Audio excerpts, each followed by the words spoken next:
Miaging semana among giatod kaninyo ang nagunang isyu sa Barangay Tuburan sa Cagayan de Oro bahin sa gapabiling pagmina sa mga residente ug ang lakang sa gobyerno nga bawalo na kini.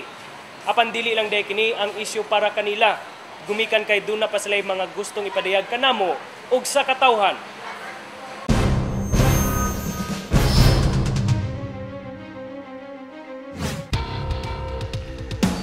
Human nga makuha ang isyu sa ilang barangay may tungod sa panginabuhi nila kung asa pagmina o biling sa ilang naandang termino. Tali sa lakang nga himuong mining free zone ang Cagayan de Oro pinaagi sa House Bill nga gimugna sa mag-igsuong representante sa Kongreso nga sila Rubus ug Maximo Rodriguez.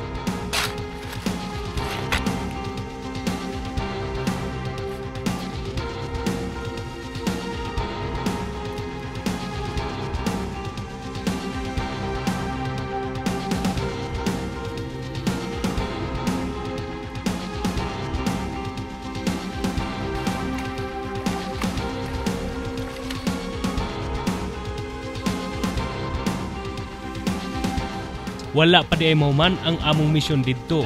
Doon na pa di ay silang gustong ipahibelo kanamo. Silbi nga kapadayon og dugang hinabang labi na sa mga hingtungdan. Sa among ika-usa ka gatos nga episode karong adlaw, makita ninyo ang mga isyu nga lapas pa sa gatosan kay gayon nga wala pa matagat. Una na dinhi mao ang ilang tubig nga gakuhaan aron imnon. Tungod kay dili na mainom ang tubig sa suba sa ipunan karon tungod sa lubog nga tubig niini. Gakuha sila og tubig gikan sa lahi nga tinubdan. Mao kini ang ilang kasaligan gumikan kay walay linya sa water district dinhi. Apan ang ginahanglan gyapon sila og pang-maintenar. Galing lang walay igong pondo ang ilang barangay para niini. Si Dato Kasaligan nga among nainaboy miaging semana, duna day 17 anyos nga anak nga mao si Harold. Duna siya diferensya sa pag-istorya, miyundang na lang daw kini sa pag-eskwela, tungod kay maulaw siyang kantsawan sa iyang mga kaubanan. Si Marlon Bahuyo, 7 anyos, paskog nga pagkabata, gani interesado kayo mo eskwela. Apan daw gapugnan siya sa iyang kaugalingong lawas, gumikan kay ang iyang tiil, dunay diferensya hinungdan nga maglisod siya glakaw. Gani, kanunay nga magtiniil na lang siya kung mulakaw kay maglisod siya sa pagsuot og sapatos o bisag sinelas man lang. Og si Angeli Dableo, 5 anyos nga naigan og usa ka klase nga katarata. Sa bata pa nga edad, halos dili na siya makakita ug mao kini ang gikabalakhan sa iyang inahan. Kay pasig mo samot kini kung dili maoperahan.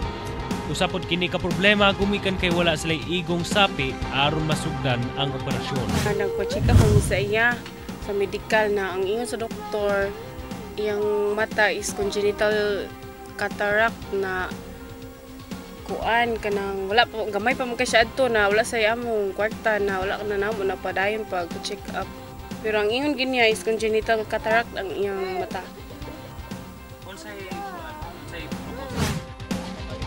Matod pa ni Emmy ug sa mga residente dinhing dapita, doon naman tuod daw mga nurse ug doktor nga gaanhi dinhi gikan sa City Health Office. Apan kini gaanhian lang kas-a sa usa ka bulan o kasagarang pagabuhaton mao ang paghatag og bitamina ingon man pagbakuna sa mga bata. Dunay ipahigayon nga check-up apan kining tanan kutob ra rekomendasyon.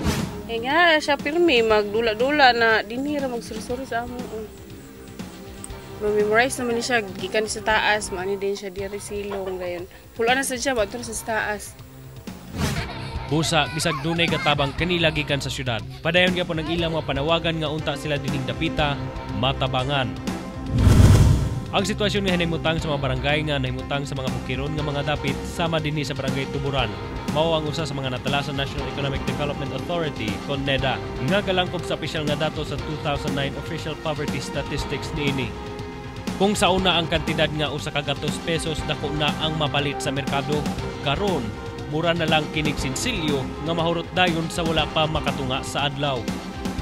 Matod pa sa maong impormasyon, migawas nga gikinahanglan sa usa ka Pilipino og income nga dul-an sa 1,000 pesos aron maayuda ang lapas sa 1,400 pesos nga panginahanglanon sa pagkaon matag bulan. O di ba ka sa usa ka pamilya nga dunay 5 ka miyembro, gikinahanglan maka-income kini matag bulan og dul-an 5,000 pesos para masulbad ang lapas 7,000 pesos nga panginahanglanon sa pagkaon.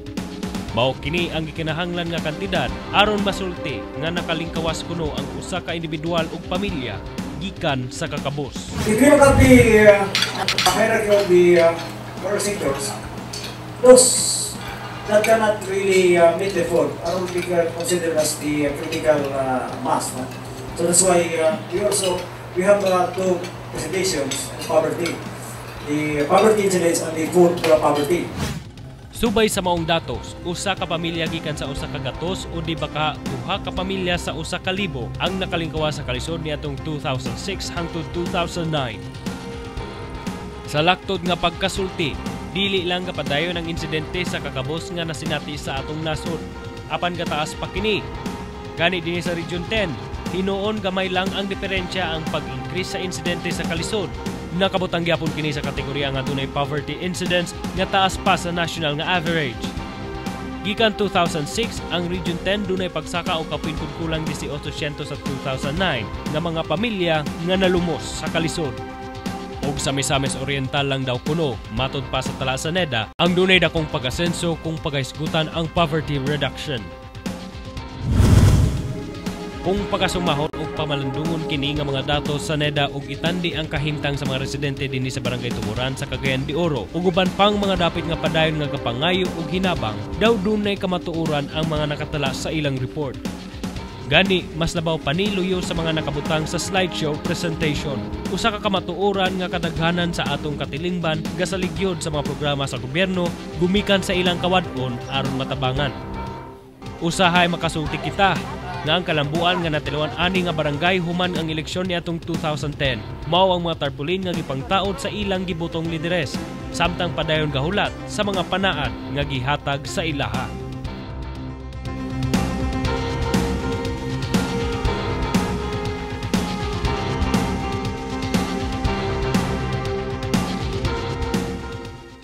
Ang isyu sa kakabos labi na sa Northern Mindanao, usahay bunog na paminawon. Gumikan kay kanunay na lang nato kining gakadunggan ug mao lang gihapon gamay ra ang kalambuan. Kung kita mismo ang mulihok ug magpugi ug pahimuslan ang mga programa nga usahay gakatulgan na lang sa uban, ingon ani pa ba gihapon ang dagan sa atong sistema human ang 5 ka tuig.